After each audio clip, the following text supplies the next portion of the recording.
गढ़ भी है, आपका घर भी है, क्या लग रहा है? अब इसमें लगना क्या है, जब अपना घर है तो स्वाभाविक है, घर अपना है तो यहाँ हम सब सुरक्षित हैं। और चूंकि राजनीतिक यहाँ के लोगों की आकांक्षाओं को पूरा करने का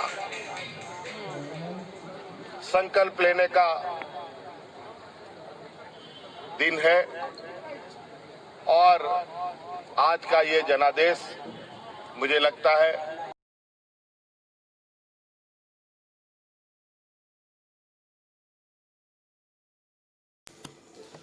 आदावर्स, मैं असदुर रहमान और आप देख रहे हैं हमारा YouTube channel Noori media and entertainment. मुल्क भर में 70 के दहाई में जयप्रकाश तहरीक और राम मनोहर लोहिया तहरीक जब चल रहा था तो बिहार के एक खित्ते में जो साउथ बिहार का इलाका होता है, कहलाया जाता था पहले, उसमें एक तहरीक चल रहा था और वो तहरीक था अलग झारखंड राज्य को बनाने का, जिसकी क़यादत की बागडोर जो है वो मौजूदा जो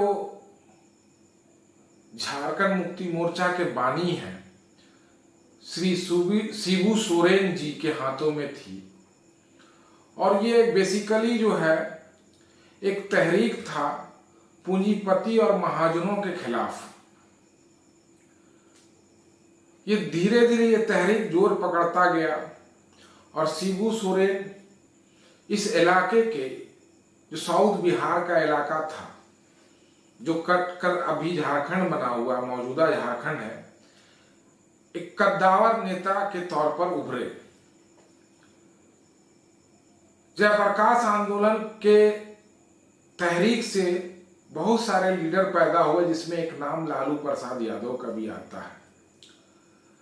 70 के बाद 90 में लालू प्रसाद यादव ने बिहार की बागडोर अपने हाथों में लिया और उन्होंने एक ऐसा समीकरण, एक ऐसा इक्वेशन बनाया जिसने उन्हें मजीद 20 सालों तक बिहार का इक़्तिदार सौंपा। हमारे इस झारखंड के खित्ते में जब ये झारखंड अलग राज्य बना तो 1973 में झारखंड मुक्ति मोर्चा बना और 1973 से लेकर के 77 में एक बहुत बड़ा तहरीक पूरे मुल्क में चलाया गया जयप्रकाश जी के जानिब से के जरिया। उसने दिल्ली के इक़्तिदार को बदल दिया। जो मौजूदा जो वजीर आजम मोहतरमा इंदिरा गांधी हुआ करती थी, उन्हें हटा दिया गया। झारखंड में शिबू सोरेन 1973 में उन्होंने झारखंड मुक्ति मोर्चा की तश्कील दी और लगभग उसी जमाने में उनके घर हेमंत सोरेन की 1975 में पैदाइश होती है। और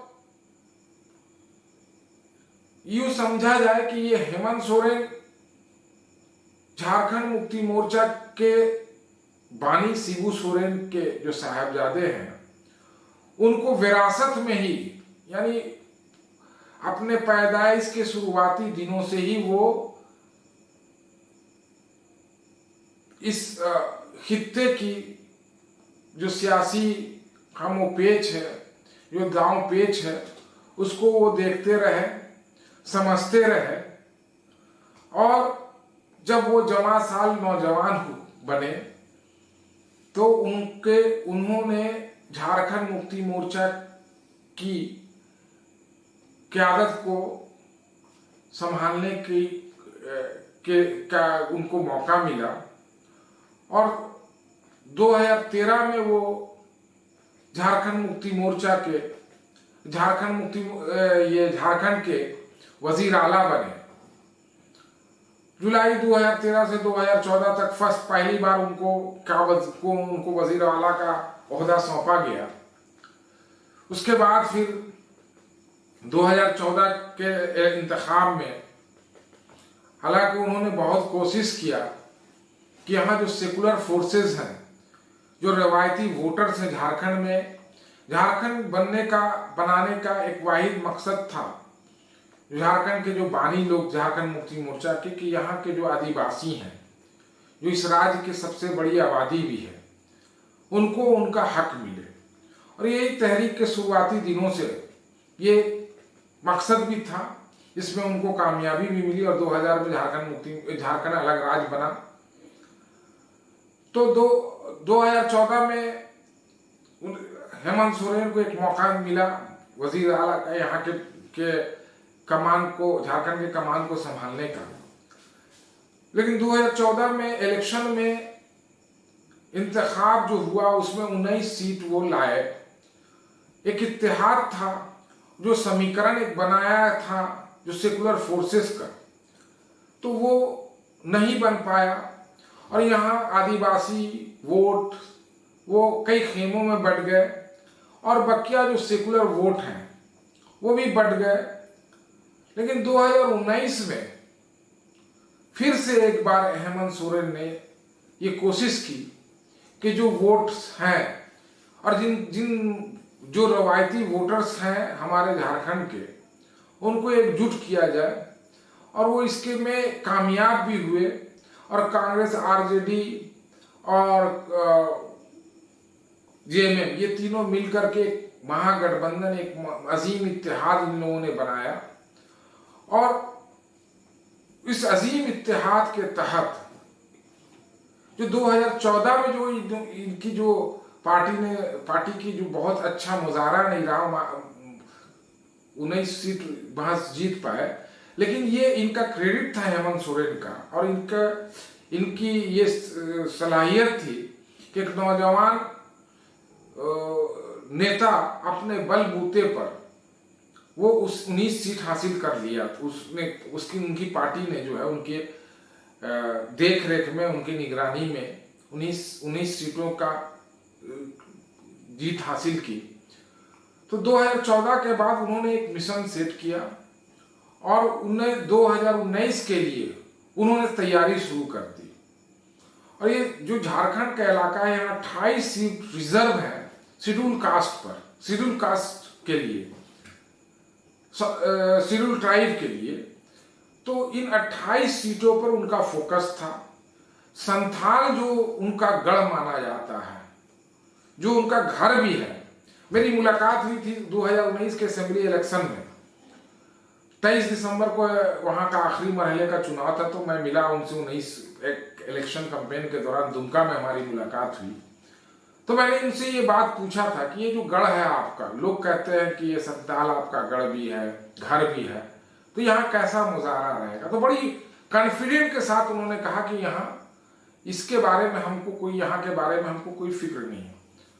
और उनका जो बॉडी लैंग्वेज था, महज 2 दिन के बाद इलेक्शन आखिरी मरहले का होना था, तो जो कॉन्फिडेंस उनके चेहरे पे मैंने देखा, तो मुझे लगा कि झारखंड जो है वो इसकी कमान ये आने वाले दिनों में ये 29 ये संभालेगा। और 29 दिसंबर को फाइनली जब रिजल्ट आ गया तो 29 दिसंबर को इनकी ताजपोशी हुई और 50 सीटों के साथ जो अजीम इत्तेहाद है उसने कामयाबी हासिल की। और मैं बता रहा था कि 2014 से लेकर जो 2019 का जो गैप रहा, उसमें हेमंत सोरेन ने मुसलसल मेहनत और मशक्कत किया और बदलाव यात्रा, संघर्ष यात्रा, इस तरह से वो कनेक्टिविटी बनाकर रहे, तमाम लोगों से मिले, जगह जगह आम जलसा किया उन्होंने, लोगों से बात की और कई बड़े फैक्टर थे उनको उन्होंने उठाया। जिस लोगों में जो यहाँ जो नाराजगी थी वो खास करके जो पिछली सरकार थी उसके खिलाफ था, एंटी इनकम्बेंसी था। कॉर्पोरेट टाइप का सारा काम हो रहा था, बड़े बड़े इवेंट हो रहे थे। उसके मुकाबले में हेमंत सोरेन ने छोटे छोटे जलसा किया, छोटे छोटे लोगों से ग्रुप से मुलाकात की और इलेक्शन को बिल्कुल एक सही रास्ते में एक ले गए। वो जैसे फास्ट बॉलर का सही लेंथ और लाइन रहता है, उसी तरह से क्रिकेट में उनका देखा गया कि पूरा इलेक्शन कैंपेन फोकस था। जो इश्यूज थे यहाँ के, वो जैसे CNT SPT एक्ट में बदलाव पिछली सरकार ने कर दिया था, और जो इनके वालिद का, जो इनके पिता वो शिबू सोरेन का जो शुरुआती दिनों का जो तहरीक था, वो था पूंजीपतियों के खिलाफ। और उन्होंने इस बात को लोगों को बताया कि यहाँ जो सरकारें हैं वो यहाँ के लोगों की हित के इंटरेस्ट की बात नहीं कर रही है। और यहाँ जो माइंस एंड मिनरल्स, भारत जो हमारा मुल्क है उसमें सबसे रिचेस्ट स्टेट माना जाता है झारखंड, और टोटल माइंस एंड मिनरल्स यहाँ मौजूद है, कोयला है। तो पूरा जो ये JMM का जो शुरुआती दिनों का जो तहरीक था वो पूंजीपति और साहूकारों के खिलाफ था। फिर से वो जो चक्र है वो घूमता हुआ दिख रहा था, फिर वही पूंजीपति, वही साहूकार, वही कॉर्पोरेट सेक्टर की नजरें थी। तो इन्होंने इस चीज को समझा और लोगों को बताया कि जल, जंगल, जमीन ये हमारी पूंजी है, मीन्स माइंस एंड मिनरल्स हमारी पूंजी है। और 29 दिसंबर को जब उन्होंने उनकी ताजपोशी हुई, तो वो ऐसा नहीं है कि वो बैठे रह गए, वो टेक्नोलॉजी का उन्होंने इस्तेमाल किया और ट्विटर पर सबसे पहले वो आए और लोगों की शिकायतें सुनते रहे और उसका निपटारा भी करते रहे। एक दिसंबर से लेकर 6 महीने का जो वक्त गुजरा है, ओहदा संभालती, कुर्सी संभालती, कोरोना का जो मर्ज निकल आया, तो उसको टैकल करने के लिए झारखंड जो है, और खास करके हेमंत सोरेन ने बहुत सारा जो है वो माइलस्टोन बताया, जिससे देश को एक नई, पूरे देश को एक नई दिशा दी। उसमें था कि जो हमारे माइग्रेटिंग वर्कर्स थे, जो बाहर में फंस गए थे, आना चाह रहे थे, उनको लाने की पहल की गई। उन तक मदद पहुंचाने के लिए ऐप बनाए गए, मुख्यमंत्री राहत ऐप बनाया गया, दीदी किचन बनाया गया। उसके बाद जो है बहुत सारा अनाज पहुंचाने के लिए लोगों को, और खुद मॉनिटर करते देखे गए। दूसरा ये है कि 6 महीने का जो सफर उनका रहा है वो बहुत चैलेंजिंग रहा, और जैसे ये कहा जाए कांटों भरा ताज उनको मिला था। कोरोना जो है वो उनके ओहदा संभालते ही वो आ गया। कोरोना कोविड-19 एक बड़ा चैलेंज था, उससे निपटना। तो उन्होंने इसके लिए बहुत सिस्टमेटिक तरीके से काम किया, और झारखंड में मरीज जो है कोरोना के वो कुछ महज चंद हजार में मिले।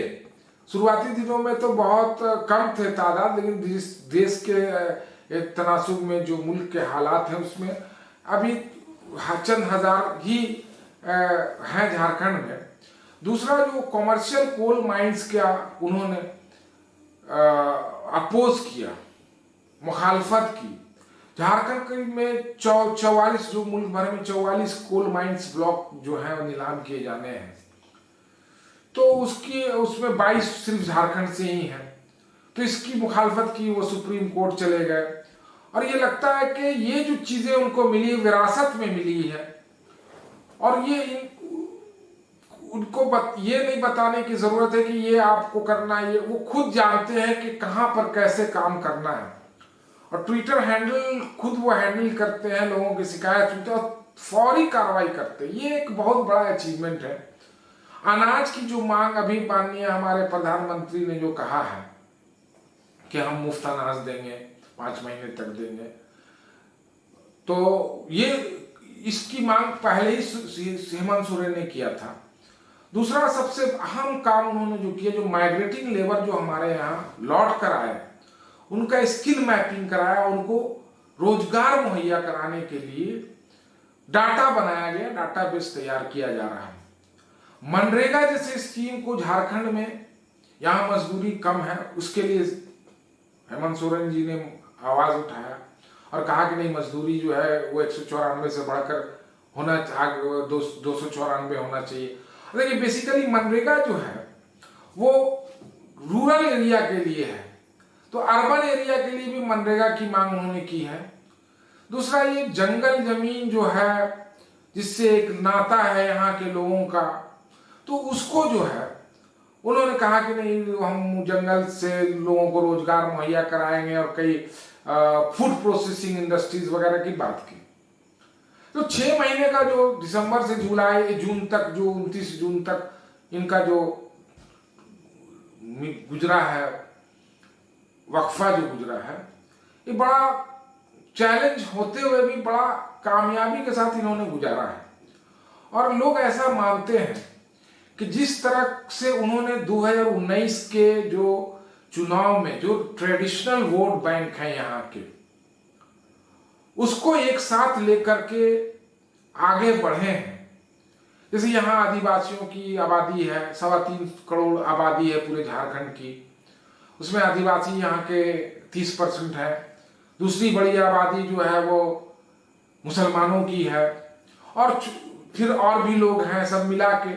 तो ये कुल मिला के इनका जो लगभग 60 से 65% इनके जो सियासी समीकरण है वो बनते हैं।